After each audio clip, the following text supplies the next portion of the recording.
Hi, everyone, and welcome to the Beach Lifestyle Show. I'm the co-host of the show, Neil Haley, and I'm with my host, GJ Reynolds, and GJ is still in Jamaica. I don't like this, GJ. Why am I not flown out so that we can do it on location? Well, I wish we were on location. We definitely have better communication. So, yeah, I'm still down here having a great time, building a business, having fun, and obviously living the beach lifestyle. Well, I'm really honored to have on the program today New York Times best-selling author Johnathan Cahn. Johnathan, thanks for calling. Great to be here. Great to talk to you. And, Johnathan, what's amazing about when we bring on is I consider you a semi-celebrity, especially anyone that can become a New York Times best-selling author. Kudos to you, and it's fantastic, the success of your book and as an author. But what I wanted to ask you, especially, when did you decide that you wanted to be an entrepreneur? Because a lot of times what happens, because, again, with the author and all that specific things, that we start out working for somebody else. We aren't really, our focus is really not on how many people we can serve, but we just do this. But when did it kind of come to in your mind that you really wanted to kind of be an entrepreneur and what we say is called live the beach lifestyle? Well, I'm a pastor up here in right outside New York City, and it's I've been doing that for years up here. We have several hundred people at a place called the Jerusalem Center, and so I lead that, normally, but I'd always had it in my heart that I was going to write a book one way or the other, and the Harbinger is really the first book that I've written. I've had ideas for books, and I've started writing it, kind of start getting into it, and then I just got too busy with everything else, so finally I said, this one has to get written. So it basically was for that I had a very strong kind of message to put into a book, and this is the first book I ever wrote. Yeah, very, very interesting, and you kind of, in your mind, finally said, and I have another author, GJ, same thing happened to you, right? You always wanted to write a book as well, and then somehow you finally decided to do it, right, last year, correct, G?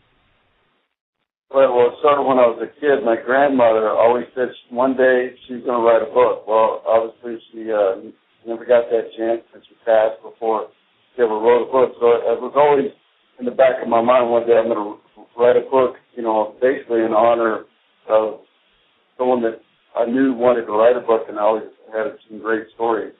And, so I knew I was going to do it at an early age, just didn't know what the topic or how it would come about. And obviously, last year, I came out with my book. And, Johnathan, I had some ideas for some books, but it came down to what was the right message, and a message that was finite, direct, and people were going to embrace it. And so, Johnathan, obviously you wrote the Harbinger. So if you could share with our listening audience, what prompted you to come up with, the actual message of with the book, and prompted you to write that book? Yeah. Well, we're again in New York City, so outside of New York City, about 20 minutes, and began with 9/11. The woman who was going to be my wife was supposed to be there at the building at the World Trade Center that morning, and her plans got changed at the last minute, and that happened. Actually, there were several people in the congregation who were supposed to be in the building, and their plans got changed at the last minute. So I was in this, was going to have a spiritual party here because I was praying after this happened, and just for some, about this whole thing, with 9/11, and some things started coming to me, and I started putting it down, and basically the Harbinger is subtitled "The Ancient Mystery That Holds the Secret of America's Future," and what it is a mystery that goes back 2,500 years. And it lies behind everything from 9/11 to the war on terror, to the crash of the economy, with the Great Recession. Something that goes back that far, and yet it's so specific that it actually foretells the actions of American leaders, the words that come out of their mouths, the actual days of the stock market collapses. I mean, it's an amazing thing, and it goes back to 9 harbingers. And a lot of people say, well, what's a harbinger? Harbinger is a sign that speaks of something in the future, that's coming in the future, a foreshadow. And it's 9 harbingers or prophetic signs that appeared in the last days of ancient Israel, when Israel is in the Bible was really heading to destruction, and these 9 warning signs appeared in the land. Well, those same 9 warnings or harbingers are now reappearing on American soil. Some have appeared in New York City, some have appeared in Washington, D.C., some have involved American leaders, the highest leaders of the land, even to the President of the United States. So it's really precise. It's really, people have been stunned by it, and that's why. I mean, I did expect it to be a success. I mean, that was to go forth, that it was a message that was for now. I didn't expect it to become a New York Times bestseller the first week it came out. And when I first shared this, you say, like, how did the ideas happen? When I first started speaking about it at the congregation, people were stunned, and they said, this thing has to go forward, this thing has to go to the government, this thing has to go to every American, has to hear the message. So that's where I was led to, only later, after I shared it and the reaction of people, to put it in book form. And then I started writing, and that's where I said, I've always felt I had to write a book, but I said, this one has to get out now. So that's when I started writing. But so it's been stunning. The reaction's been stunning, it's been changing, changing my life and changing everything. So kind of like, again, this is all about you in a specific way, not all the book, but it sounds very interesting. Now, the surprise, how much of that surprise, you put this in writing, you said, I got to get this message out, but the response, kind of give us this description of the response. I mean, anyone that gets to become a New York Times bestselling author, the response must have been huge, but how did it feel once it came out that you knew that people were really into this book and really wanted to learn more about this prophecy thing that you found? I felt that I kind of knew that it would, it would resonate, but it would go forth. But again, it was like the very first week it came out. I mean, we were watching it, from Amazon. It was like something like, I don't know if it was like 10,000, and then like as it was being released, because people, I guess were knowing about it before it came, but then it moved down to the hundreds, and then it moved down to the 50s, and then on the, this is like the day of the release, went down to like number 13. Actually at one point it was the number 1 new release on Amazon in the country. Wow. So and then. Then I found out, I mean, it's a delay kind of with the New York Times because it takes a while for them to get their thing, so it's like 2 weeks later. But I found out that on the first week it became a New York Times bestseller, and that was in January, and it has remained on the top bestsellers of New York Times since then till now. So it was amazing. We're getting people, the congregation has gotten flooded, our ministry's gotten flooded with people calling. It's probably increased 10 times the rate, the normal contact rate. About 10 times of people wanting more and all these things. We're watching, on Amazon, people saying they use words, the words that keep coming up are stunned or mind blown, blew me away, and this whole thing. There are churches calling up that want to show videos of this, that have been doing it across the country. So it's almost like a movement starting, around the country. So it's been amazing. And then, at the congregation, we're getting people who have been driving across the country to come to, just to be there because of the book. So it's really igniting across the country. So it's been it's been amazing. And, as a minister, I've had no time to begin with. But now it's double no time, because there's just so much, happening right now, And it's amazing, again, to know, especially a person next door like yourself, to get to that, I guess, fame in a specific way, but what a fantastic message. And I think that's what happens, GJ, when you have something that is out there that is interesting, that people really want to learn more about. I guess the message spreads like wildfire. Isn't that right, G? Well, yes, and especially nowadays with social media, it can happen, in an instant. And, it's amazing how many people can get a message and retweet it and re-Facebook it and so forth. And so, going back to what Johnathan was saying, obviously it's created a cause and it's created an awakening. and it's created an awareness, and people are ready to embrace it. And obviously, with all the, with the way the economy is, with all the new things that are going on in the world, I mean, you don't have to be really plugged in to figure out that there's a lot of uncertainty going on. And obviously, your book is pinpointing certain the 9 harbingers of what's really going on, what's happened up to this point, and what's about to happen. And so, for our listening audience, one is most entrepreneurs have to have some type of faith to really stay the course, and most of them, what I found, have some type of belief, in God and a higher power, and then obviously, we're talking about economics, and obviously that's going to affect economics as well. So, what would be, 1 to 3 points that you would share with our audience of, what they should be doing to be prepared, be aware, without, creating chaos and, total fear, based on what you've seen and what you've written about in your book? Yeah, well, it's a great thing to do what you said, and regarding, also people sensing, like when they do these things, there's a higher power. And I'll share something I think you'll really like.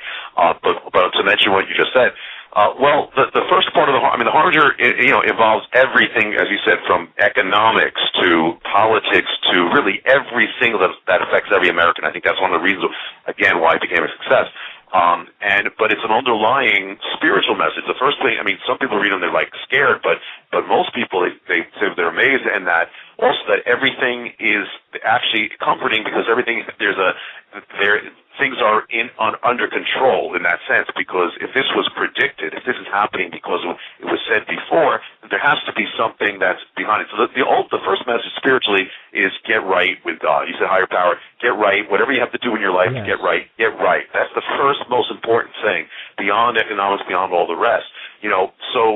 That is the ultimate message is the same with that. If you are right in things, you're right with God, you're right in this life, the rest of things are going to follow.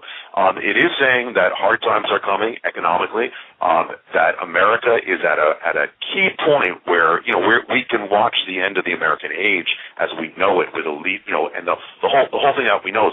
So we got to get our priorities right, and it does give, I'll say, without going into all the detail, it does give, as it's going through all these ancient mysteries that are coming through now, and the whole thing, it goes to a point of hope and how to get right, and personally and then collectively. But the first most important thing is beyond economics, beyond what's happening around, it's you got to be right. Your life has got to be right. The rest will follow. I want to say one thing, because you shared something that I think probably comes up a lot when you do this, but it's kind of kind of an amazing thing.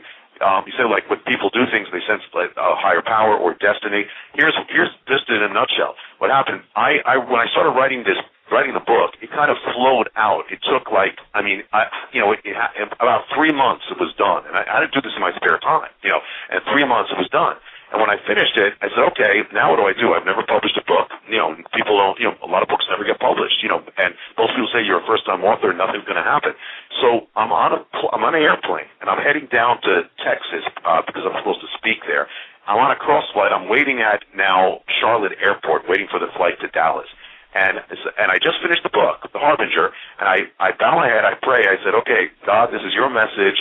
You have to get it out. I don't know what I'm doing. You have to get it out, and not by the ways of man. You just do it your way. I open my eyes. There's a man sitting next to me to my left at Charlotte Airport, and I never saw him before. He turns to me, starts speaking to me, and then he starts speaking and saying, you are going to publish a book. This book is going to be a success. This is of God. It's going to touch and change all these things. It's going to change your life. He's speaking, like prophetically. He says all these things, and it turns out then that that man happened to know Stephen Strang was the president of Charisma Publishing. I didn't even tell him. He sends word to Charisma, the publishing house. I didn't do a thing, and a while later, I get contact from this publishing company that says, we heard what happened at the airport, we heard about the Harbinger, and we're interested, and we're interested in publishing it.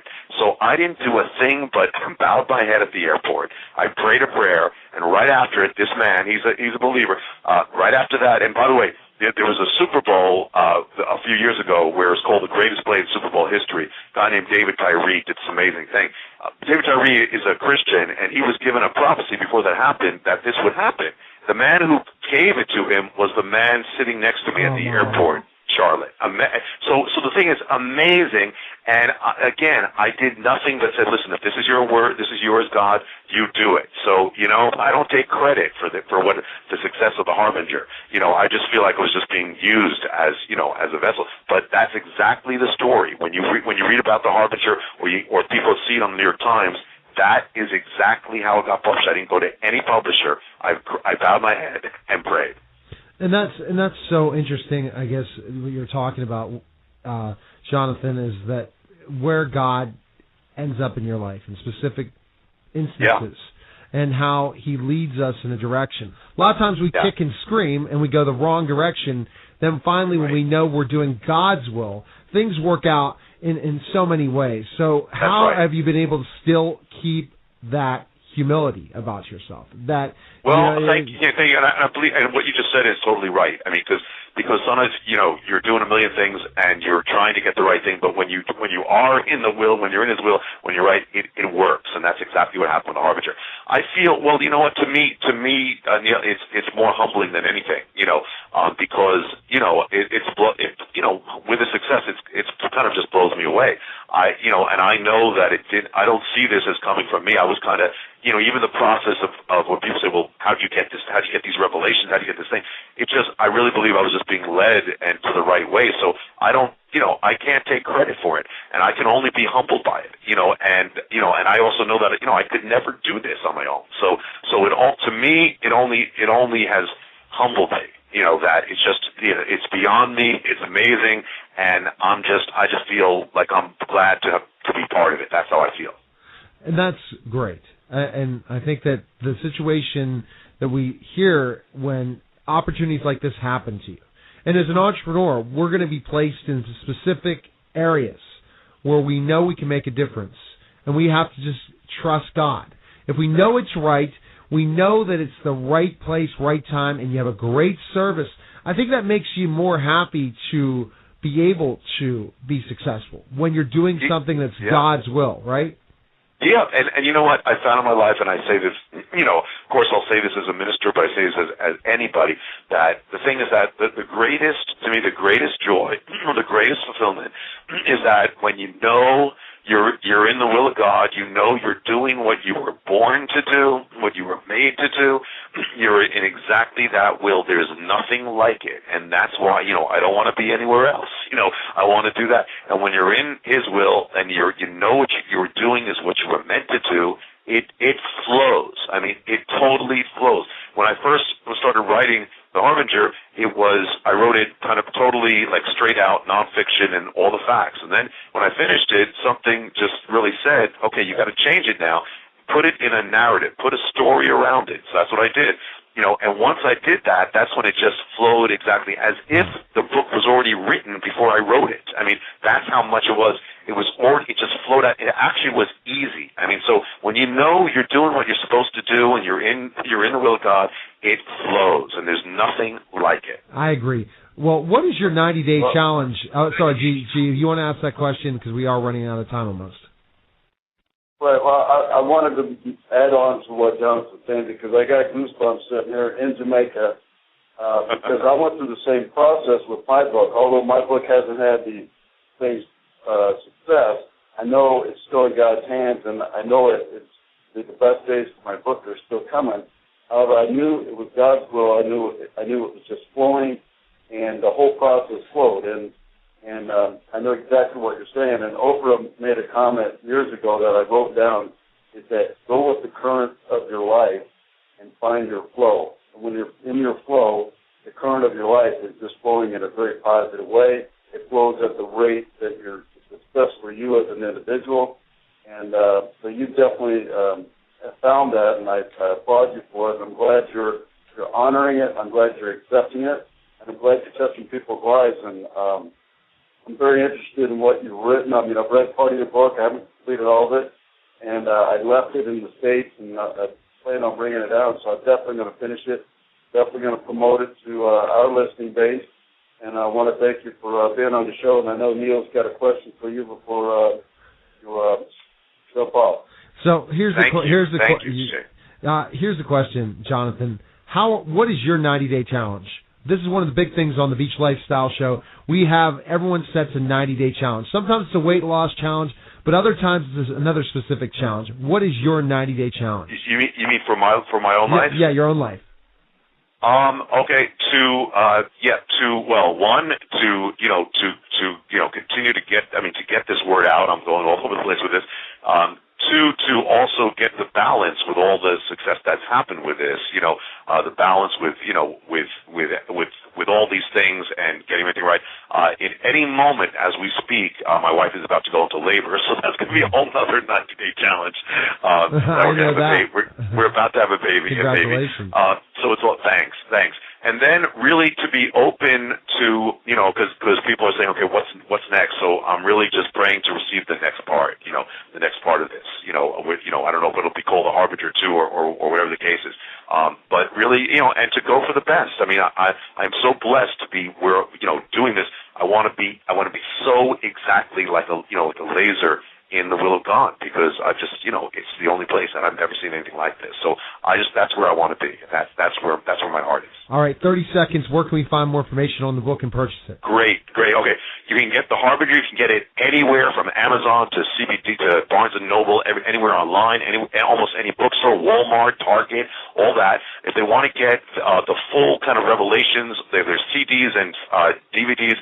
There's something called the HarbingerWebsite.com or the HarbingerWebsite.org. If they want to get in touch with the ministry for anything else, it's HopeOfTheWorld.com or HopeOfTheWorld.org. And I appreciate. Well, the last thing, there's a documentary they made into a video. It's become #1 video in America on faith. It's the Isaiah 9:10 Judgment. They can get it on Amazon. Isaiah 9:10 Judgment. It became #1. So thank you guys so much for this opportunity. You're welcome, Johnathan, and take care, and we'll definitely be in touch. Okay. Okay. All right. Take care. God bless you guys. Right, goodbye. God bless. That was Johnathan Cahn. You're listening to the Beach Lifestyle Show with host G.J. Reynolds and myself, Neil Hanley. We'll be back in just a moment. Total Tutor here for the Total Education Minute. Remember, again, to go to the website, totaltutor.org, for more information. Well, this is one thing as a conservative that I guess I'm going to get heat. Honestly, I've gotten heat to the point where I don't even think I'm on the CB Media Network. I must have sold my soul to education, and that I've been kind of jaded. But the fact is, I believe early childhood education needs to be something that needs to be invested, and it needs to be invested in many ways to look at catching kids early through early intervention after early intervention services, and getting more and more kids in the school earlier to catch them up where they need caught up. Email me, nhaley@totaltutor.org. Do you really think early childhood education is a good thing to invest? I think it's the only thing in public education that needs to increase, and everything else must decrease. Because if we can catch kids up early, you can have a class size of 30 or 40. What do you think? Email me, nhaley@totaltutor.org.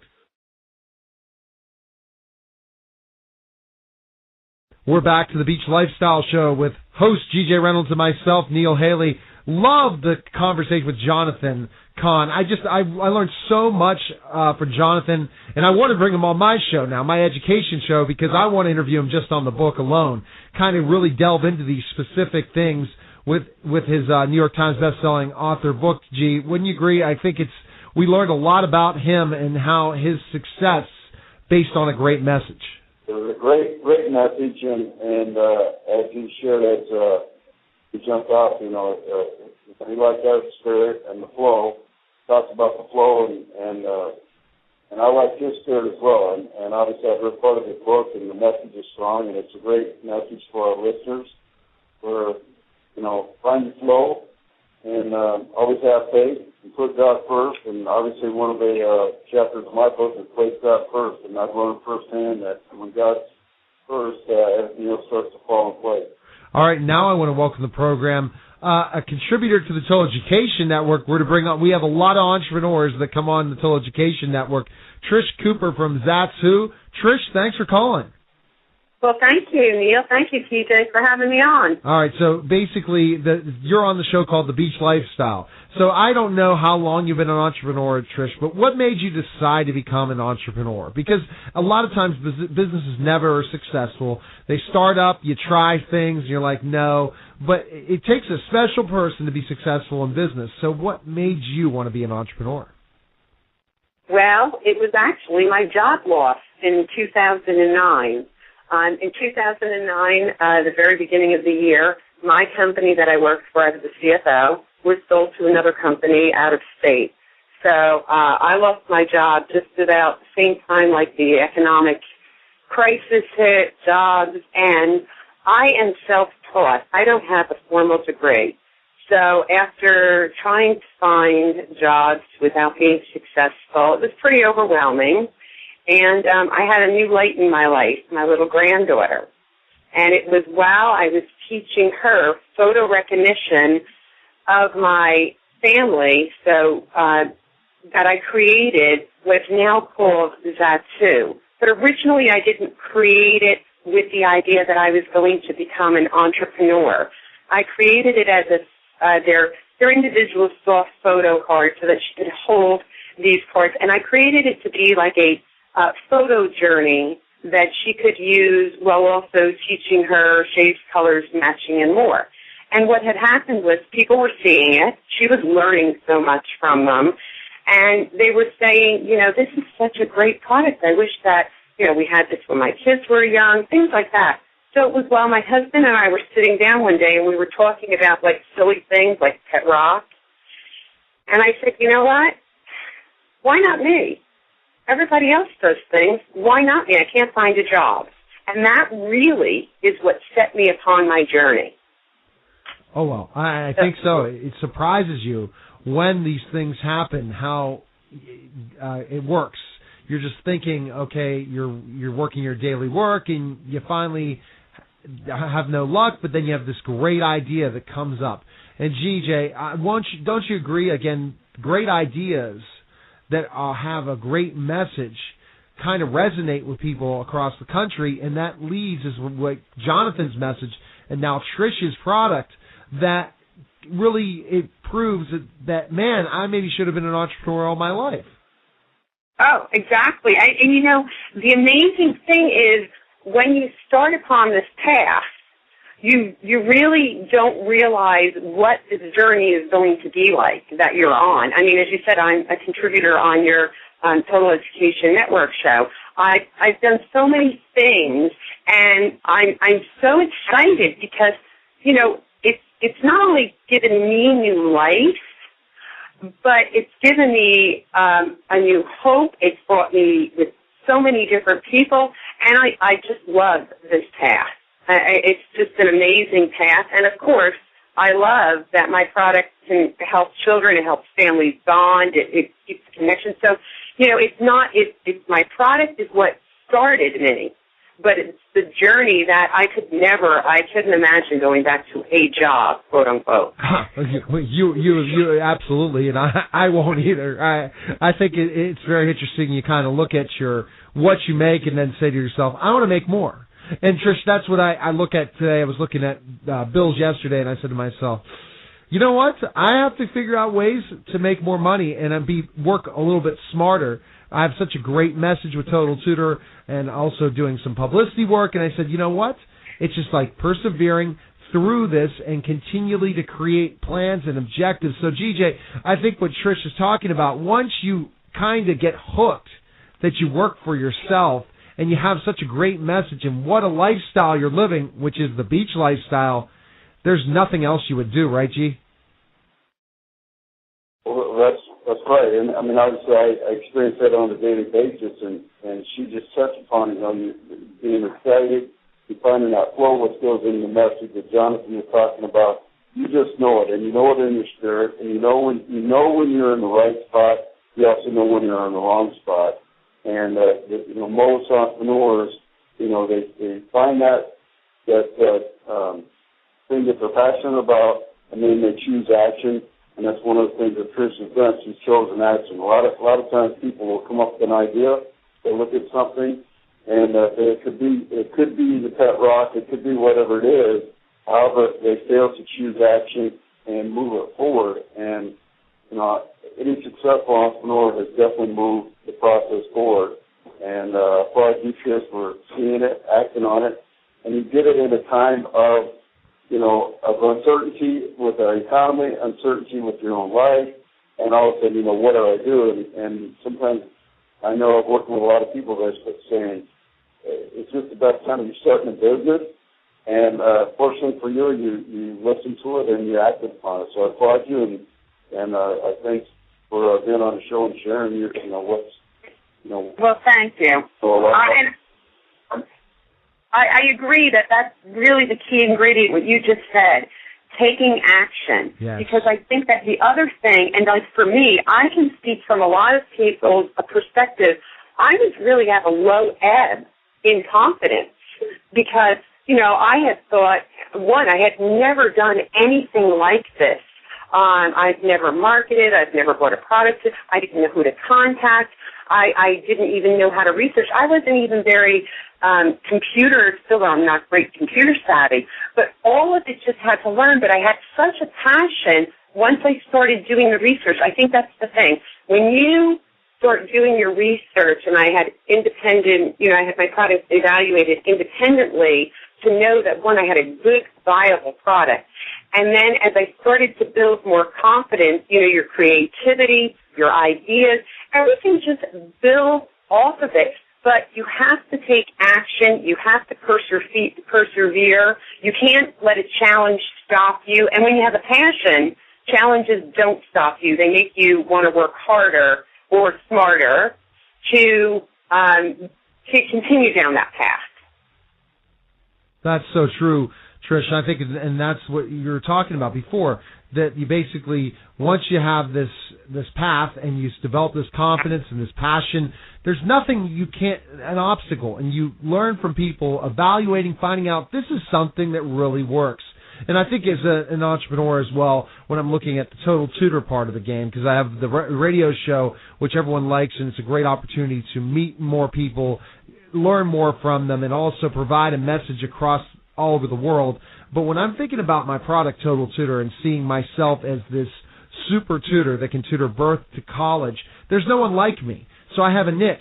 I have to make sure, and then specifically with the radio as a company, that's another thing that no other company has in my business. So I see that there's an opportunity, and then there's growth as well. Like I said, that during this economy, I continue to grow.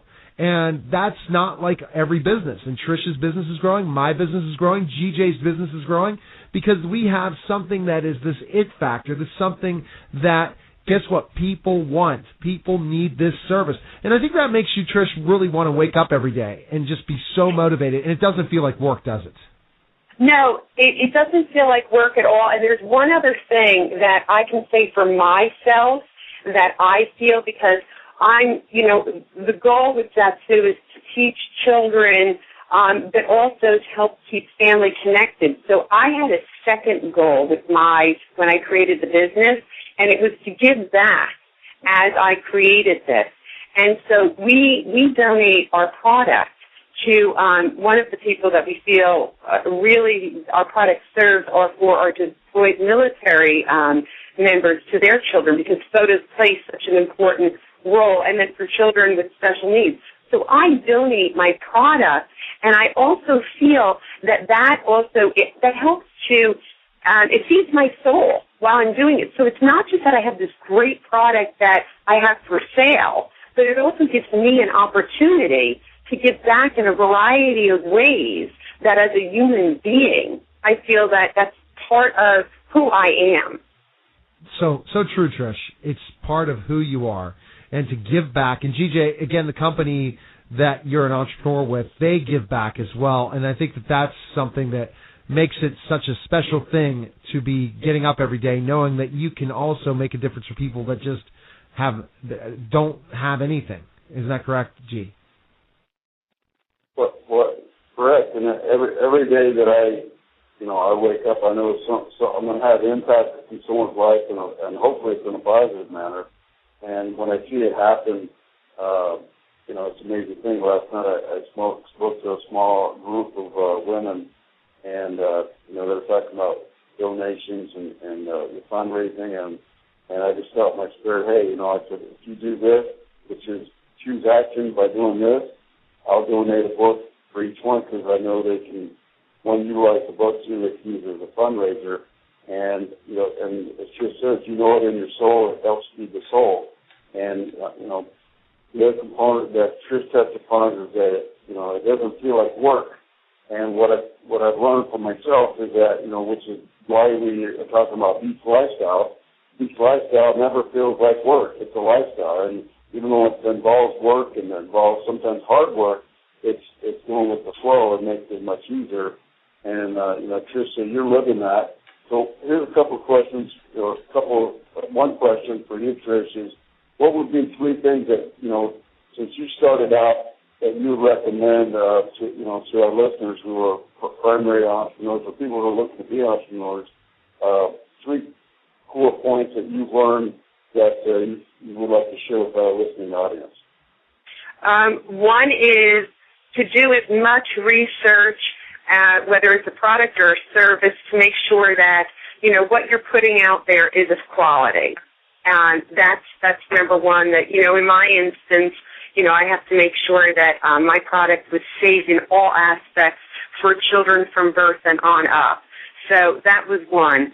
Two, surround yourself with mentors and people who have a variety of businesses, because they are people you can bounce things off of. You can learn a tremendous amount, and even though the business may not, and even within networking and such, may not have the same synergy, you can always learn something about someone, and you never know when, one, you could use their services, and or two, that maybe you can recommend them, or that your paths will cross. And then I guess the third thing is to be willing to change. You have to make decisions quickly when you're an entrepreneur. And so you have to make decisions, own them, and move forward. Because as long as you're always moving forward, you're progressing. But once you start second-guessing everything you do, you're going to stagnate, and you're never going to keep on going forward. And I'm going to attest to that last point you made, Trish, because, again, I have gone through those situations. I'm sure you have as well, but you've learned from that you kind of sometimes think when there are some failures in an everyday business. Again, for entrepreneurs that have never, or for people that have never been entrepreneurs, each day is not the same at all. You're going to have days where you feel like you're on top of the world, and then you're going to have days that you're going to feel like, what just happened to me? But to keep that even keel, to keep that even temperament, and understand that you, as an entrepreneur, you have to take risks. And then if the reward doesn't come at first, you keep trying, but then you make changes to that plan. Let me give you a personal experience. What I've learned in this radio network is that, yes, I have a great product, but guess what? Not everyone wants education talk as much as I hope. But again, I've learned what I've used as an entrepreneur is making relationships and booking people that really have a great message that no one wants to get out there on the radio. That means it's an author. That means it's an entrepreneur in specific ways.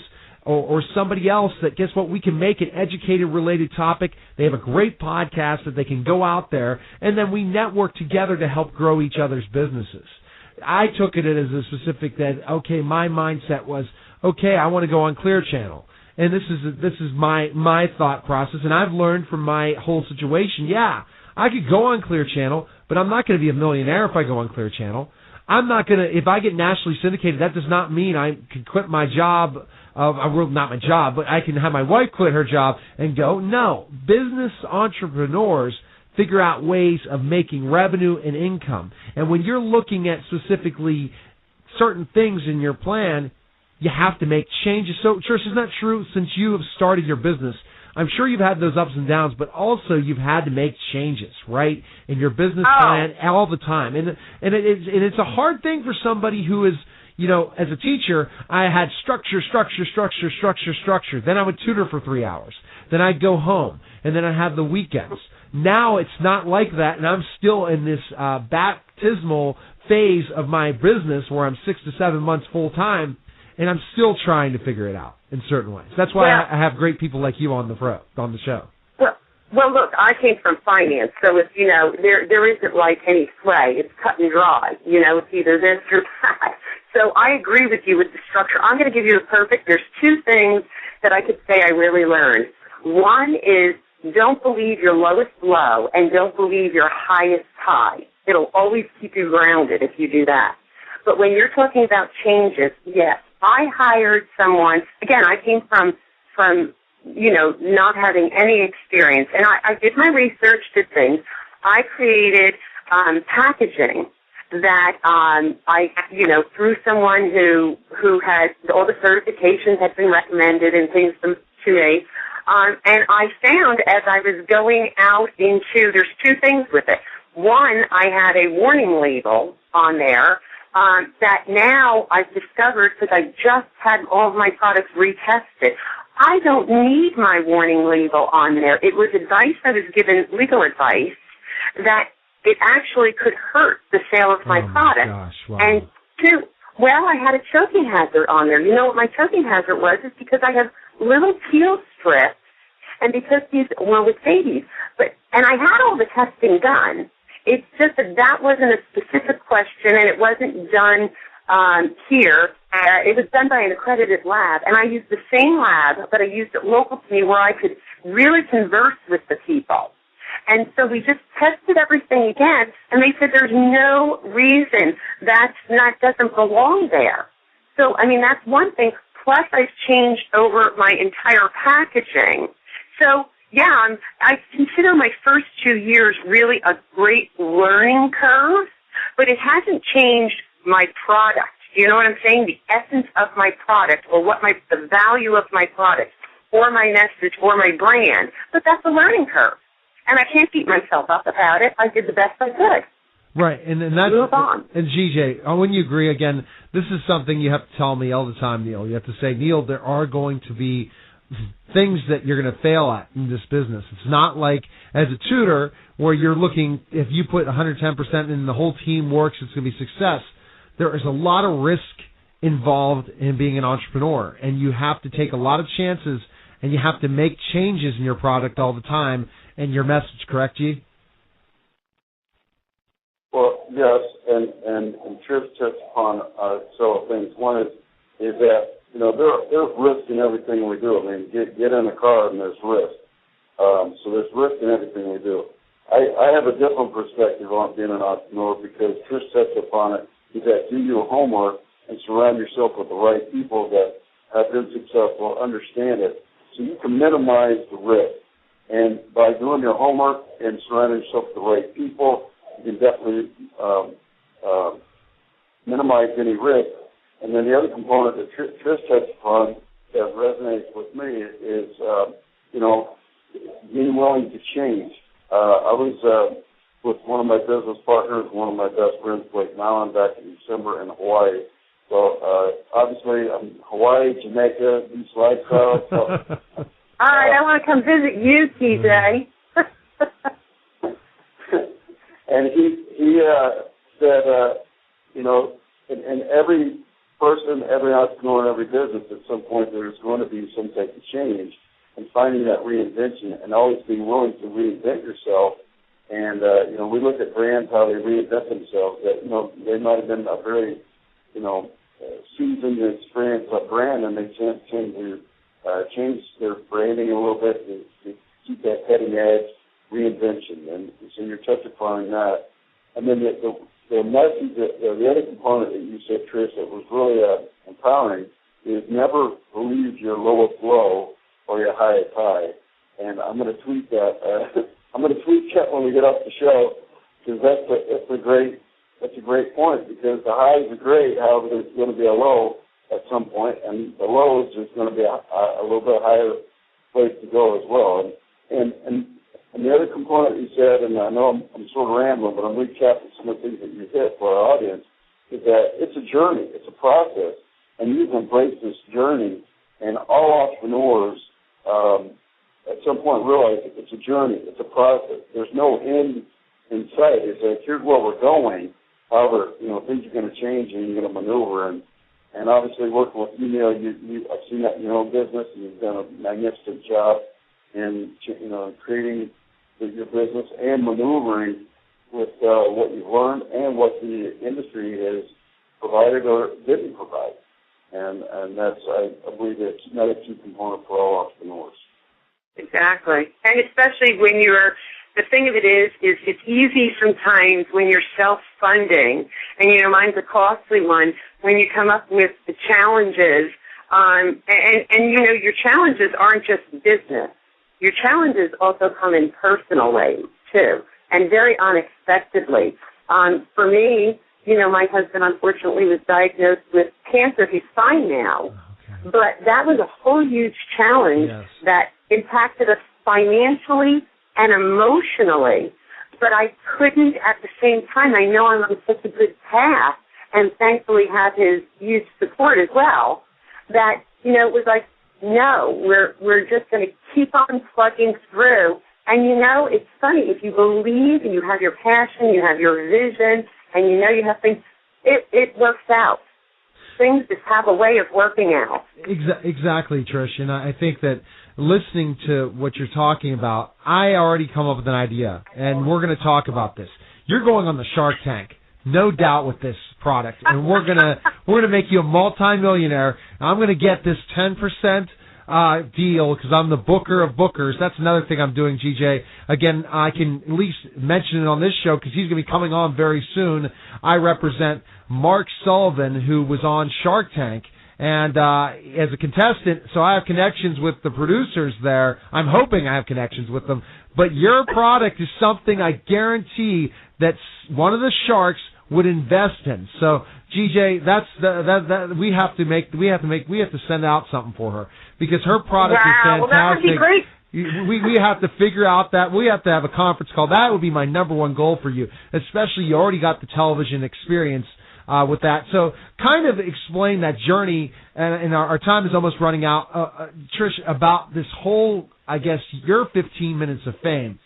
I've talked to GJ about that as well, that you have to capitalize on that 15 minutes, and I don't know why I have not thought of this now, but that's what happens with me. I guess I'm the jack of all trades. I'm a media guy, I'm a radio guy, I'm a tutor, but really thinking about your product, especially with that 15 minutes of fame, you got to take that to the Shark Tank. But tell us your television experience, and GJ will be interested in learning about this. Well, it was very funny. It was before and a true story. When I created this, I had this vision, because, again, we're self-funding, and I said to my husband, I don't have the money, so I need to get on a TV show of some sort and expose my product. And I really went out to the store, and I bought an outfit. I had a full outfit, and I put it in my closet. This is before I even was really selling. This is when we first decided I was going to go do it. And before I was ready to launch, it was going to be at the International Toy Fair in February of 2010, I had spoke with a friend of mine, and I told her that story, and she said to me, I'm going to call somebody. And she called somebody who happened to be the booker of the Fox Business Network show, Your Business, Your Money, Your Business, which has since gone off. But and when they told her, she said, "Well, what is the product?" And the woman said, and the Tracy Burns was the host. She said, "I love it." Now, unbeknownst to me. So I wake up one morning, early in the morning, and I get this phone call, this very bright and early phone call of, "Hi, I'm the booker for Your Money, Your Business. We'd like you on the show on Saturday." This is Wednesday. Oh, wow. So now as a woman, the only thing I had was an outfit. And if you know me, I'm Italian, so it takes me 5 minutes to get with my hands going in the whole bit. And she said to me, "You have 2 minutes to talk about your product, who you are, and what you want from coming on the show." So I racked my brain, sat there. I was like literally ill. And then on Friday when they confirmed it, this is a Wednesday, Friday when they confirmed it, my pickup, I said to the woman, I said, what did you have, a cancellation? She said, oh, no, we've built a 10-minute segment around you. Wow. And I thought I was going to die. Well, when we went into the show, it was very frightening for me, very scary. But you know what? I just thought to myself, I went back to that thing, why not me? We all put our pants on the same way. Exactly. And when they said go, I didn't know if the words were going to come out or if I was going to be ill, but it was an amazing experience. It's up on my website, zatu.com.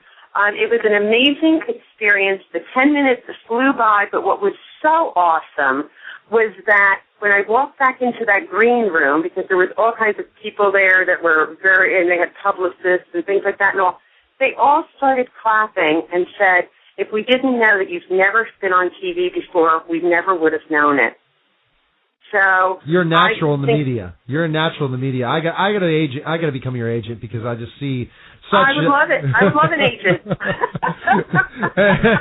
And I mean, I honestly. Well, you know, I also had Ty Pennington to my home, and that was a blast. Yeah. And that you're on another show with that. So amazing things. So Trish, what's your 90-day challenge?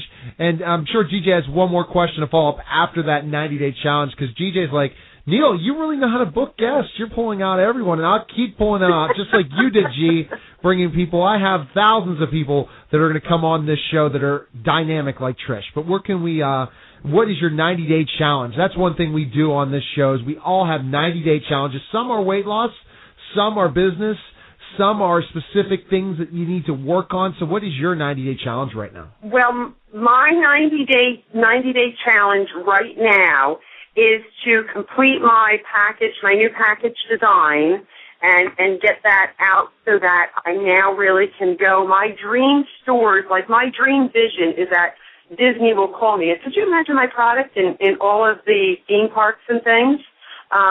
And into Hallmark stores where they're family oriented. You need the sharks. I'm going to keep saying that. I do.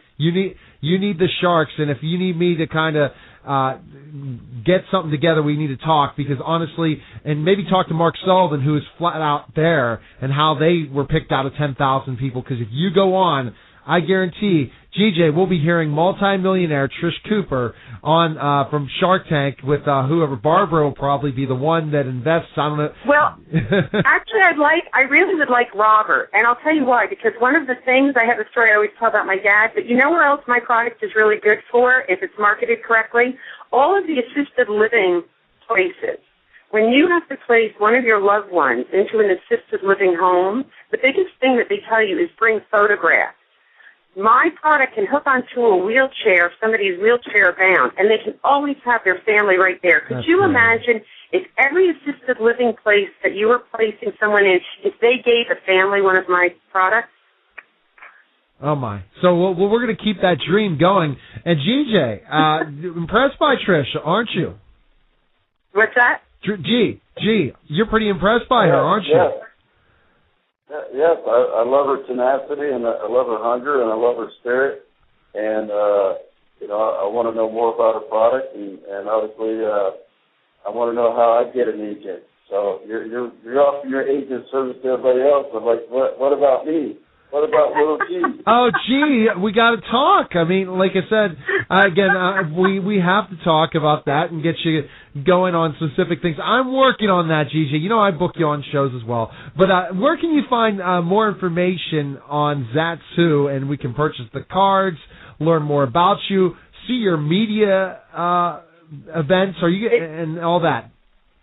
It's up on my website, which is www.Zatu, Z as in zebra, ATSWHO.com.